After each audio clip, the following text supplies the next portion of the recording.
Welcome to Manny's Automotive.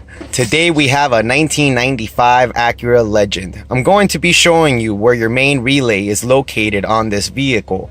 Hondas and Acuras are notorious for having bad main relays. If you're having a starting problem and your check engine light doesn't cycle on and off, the most likely culprit will be your main relay.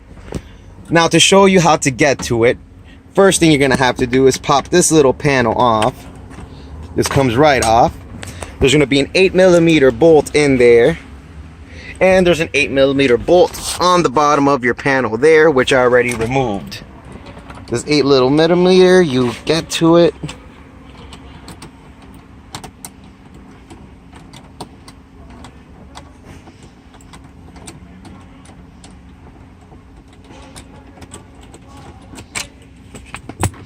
you pull down on the panel, come over to the next side, come forward, panel gets removed, and there's your main relay.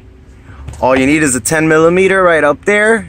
You pull it out, unplug the two plugs, switch it up, and put everything back up. Thank you for watching this video. If you find the video useful, please like this video and subscribe to my channel, Manny's Automotive. Thank you for watching and have a great day.